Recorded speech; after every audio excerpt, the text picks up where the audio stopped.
حلال و حرام کے سلسلے میں جب ان سے کہتے ہیں اتبعوا ما انزل اللہ قرآن بھی حدیث ہے، اس کی پیروی کرو حلال و حرام میں. قالوا لا نتبع ما انزل اللہ کی پیروی نہیں کریں گے، بل نتبع ما الفینا علی آبانا، اپنے آبا و اجداد کو جس طریقہ پر دیکھا اس کی پیروی کریں گے. اللہ فرماتے ہیں ایتبعون آباءہم، کیا اپنے آبا و اجداد کی پیروی کرتے ہیں، حال یہ کہ ولو کان آباؤہم لا یعقلون شیئا، ابا جب کہ کچھ نہ سمجھ رہے ہیں، ولا یہتدون، جب کہ ثواب اور صحیح بات کی طرف ان کو رہنمائی نہ ہو، پھر بھی ابا کی اطاعت کریں گے. آپ کہ میں کسی کو نہیں مانتا، میرے ابا نے جو کچھ کہا، اور تمہارے ابا کو شلوار پہننے کا طریقہ بھی نہیں ہے، تو پھر بھی ابا پنڈو پاش ہے، پھر بھی ابا کے پیچھے چلو گے کیا؟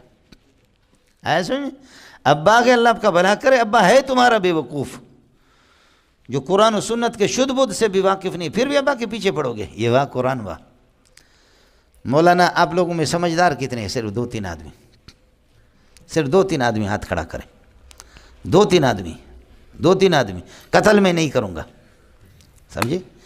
اس جگہ پر اتباع کے تحت مفسرین تقلید کی بحث کو لکھتے ہیں. اس لیے الاتباع ہو التقلید، الاتباع یہ تقلید ہے. اتباع اور تقلید ایک ہی چیز ہے. حضرت اقدس حکیم الامت اشرف علی تھانوی رحمۃ اللہ علیہ کا تسامح ہے کہ اتباع بالدلیل ہوتی ہے اور تقلید کے اندر کوئی دلیل نہیں ہوتی. یہ کسی مالکی کا قول ہے جو حضرت اقدس تھانوی رحمۃ اللہ علیہ نقل کیا، جو آج تک ہمارے گلے میں پڑا ہے. جب بھی کسی غیر مقلد سے بحث کرتے اس کے اٹھا کر کے ہمارے منہ پہ مارتے. میں جو بات آپ سے عرض کر رہا ہوں وہ یہ ہے کہ اتباع اور تقلید دونوں کے دونوں ایک ہیں. لسان العرب کو جا کر کے دیکھ لو، الاتباع اے التقلید، اور اے کا قانون یہ ہے کہ اس کا ماقبل اور مابعد دونوں کے دونوں ایک ہوتے ہیں.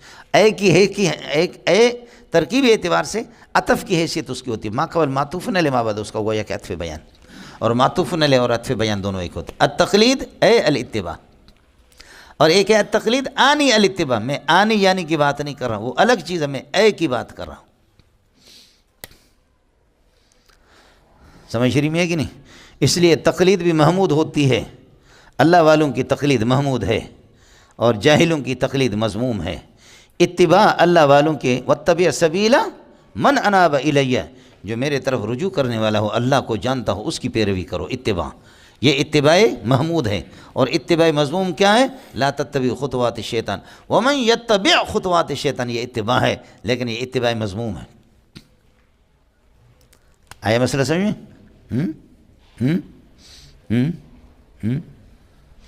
تو جیسے اتباع محمود بھی ہے، مذموم بھی ہے، پسندیدہ ناپسندیدہ، جائز اور ناجائز، تو اسی طرح تقلید جائز اور ناجائز. عمران خان کی تقلید ناجائز ہے، ابو حنیفہ کی جائز ہے. سمجھے؟ باقی مسئلہ رہ گیا کہ ابو حنیفہ کو آپ شارع علیہ السلام، ابو حنیفہ کو آپ نبی سمجھتے ہیں، ابو حنیفہ کو ہم شارع نہیں سمجھتے، شارع سمجھتے ہیں. بولو، شارع نہیں سمجھتے بلکہ کیا سمجھتے ہیں؟ شارع سمجھتے ہیں. قرآن و حدیث کی تشریح کرتا ہے. سمجھے؟ اتنی سی بات. امام شافعی ہمارے چچا ہے، احمد بن حنبل ہمارے چچا ہے، امام مالک ہمارے چچا ہے، ابو حنیفہ ہمارا ابا ہے. تو ہمارے ابا کا بھی دشمن ہے، کتے کا بچہ. آیا سمجھ میں نہیں ہے؟ تو اور تیرا باپ ہمارا دشمن ہے. یہ ہمارے چچے ہیں. ابو حنیفہ ہمارا ابا ہے. ہم ابو حنیفہ جیسے کروڑوں کے محمد کی جوتیوں پہ قربان کرنے کے لیے. یہی ہمارے علماء دیوبند کا عقید ہے. یہی حنفیہ کا. کون ہوتا ابو حنیفہ؟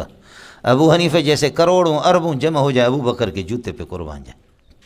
لیکن تمہارے جیسے غیر مقلد کروڑوں کو ابو حنیفہ کے جوتے پہ قربان کرو. آئے مسئلہ سمجھ میں؟ یہ ہے. ابو حنیفہ کو محمد رسول اللہ کے ساتھ ابو بکر کے سامنے نہ تولو. ابو حنیفہ نے کوئی قصور نہیں کیا، امام شافعی نے کوئی قصور نہیں کیا، صرف قرآن و سنت کی تشریح کی. ہم کہتے یہ اس نص سے اس نے یہ مسئلہ سمجھا، ہم اسی پر اعتماد کرتے. اور آپ کہتے کہ نہیں، ہمارے مولوی جو اللہ آپ کا بھلا کرے جو غیر مقلد کا مولوی ہے، تم اس پر اعتماد کرو، اس کی تشریح پر. تم آؤ نا، پہلے ہمارے ساتھ بات تو کرو. ابو حنیفہ کو چھوڑو، تم پہلے ہم جیسے غریبوں سے فارغ ہو جاؤ، تو پھر تمہیں پتہ چلے کہ تمہیں اتنے مجتہد بنے ہوئے ہو. آپ کو مسئلہ سمجھ میں آ گیا؟ اب میں سمجھ کی بات کروں گا. اس سے پہلے تبلیغی تقریر تھی، اب سمجھ کی بات. تقلید اور اتباع یہ دونوں کے دونوں ایک ہے یا الگ الگ ہے؟ اگر الگ الگ ہے، کیا ہے؟ الگ الگ ہے تو اتباع کو ثابت کرنے اتباع والی دلیلوں سے تقلید پر تردید ہوگی نہیں، جیسے اتباع کے اس بات سے اتباع والے نصوص سے زنا کی تردید نہیں ہوتی، چوری کی تردید نہیں ہوتی، سمجھ شریف میں ہے کہ نہیں، باقی مضامین کی تردید نہیں ہوتی۔ جب تقلید اتباع کے علاوہ الگ چیز ہے تو اس بات اتباع سے اتباع والی آیتوں سے تقلید کی تردید نہیں ہوگی۔ اور دوسرا یہ ہے کہ نہیں، اتباع اور تقلید دونوں ایک ہے، تو سبحان اللہ ہم بھی یہی کہتے ہیں جب ایک ہے تو اتباع محمود کو آپ لیتے ہیں تو تقلید محمود کو بھی لے لیں، اور اتباع مذموم کو چھوڑ دیتے تو تقلید مذموم کو بھی چھوڑ دیں۔ عمران خان کی تقلید ناجائز ہے، ابو حنیفہ کی جائز ہے، اور تمہارے غیر مقلد کی تقلید ناجائز ہے، ابو حنیفہ کی جائز ہے، بس بات اتنی سی ہوگی۔ اور اگر تقلید اتباع کے علاوہ کوئی اور چیز ہے تو پورے قرآن میں کسی لفظ کے نیچے مفسرین اس کو کیوں نہیں لکھتے، ادھر لکھتے ہیں؟ معلوم یہ ہوتا کہ اتباع مسئلہ رہ گیا کہ اتباع بھی دلیل ہوتی ہے اور تقلید بلا دلیل ہوتی ہے۔ حضرت حکیم الامت نے لکھا، یہ حضرت حکیم الامت کا قول بھی نہیں، کسی مالکی کا قول نقل کیا جو ہمارے لیے کسی دلیل نہیں، تم گل کرو دلیل دی گل کرو۔ کس کو سمجھ میں آ گیا؟ اتنی سی بات ہے مجھ سے، سمجھے؟ وَإِذَا قِيلَ لَهُمُ اتَّبِعُوا، ترکیب سمجھو کیا مزہ ہے قرآن کا۔ ایک وجدنا آتا ہے، وہ آگے آئے گا، وجد دو مفعول بھی چاہتا ہے، اور برخلاف اللہ کا الفینا، الفا یلفی الفا، اس کا اللہ آپ کا بھلا کریے کہ یہ ایک مفعول چاہتا ہے۔ وَإِذَا قِيلَ لَهُمُ اتَّبِعُوا، جب ان سے کہا جاتا ہے کہ پیروی کرو ما انزل اللہ، اس قرآن کے جس کو اللہ نے نازل کیا، اس حدیث کے جس کو اللہ نے حلال و حرام میں ان کی پیروی کرو، ما انزل مفعول ہوگا اتبعوا کا، سمجھے؟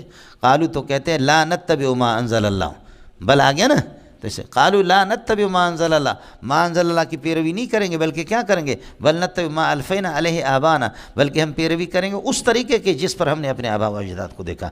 اپنے ایمان کے خیر مناؤ، کوئی تم سے کہتا ہے حدیث رسول میں ہی آئے، قرآن میں ہی آئے، ہمارے بزرگوں نے یہ فرمایا، بھائی ہم تو یہ بڑے لوگوں کا کام، ہم تو اپنے بزرگوں کی بات ہے۔ تم دیوبندی ہو کر کے ایسی باتیں کرتے ہو، سمجھ شریف میں ہے کہ نہیں؟ اس لیے اس کا بھی خیال کرو، سمجھے؟ ارے بابا حدیث میں یہ ناجائز کر رہے ہیں آپ، قرآن کے صاحب کہتے ہیں ہمارے بزرگ نے یہ کہا، سمجھ رہی؟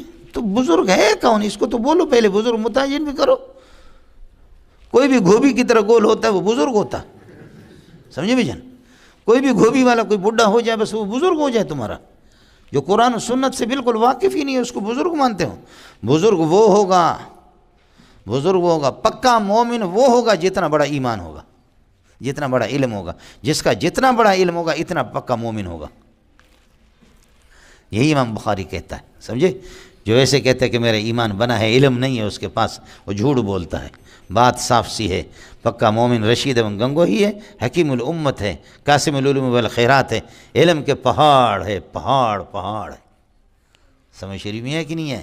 تمہارا صوفی، تمہارے خانقاہ والا اور تمہارے اس قسم کی سوراخ ٹوپی والا وہ اس مقام کا نہیں ہے۔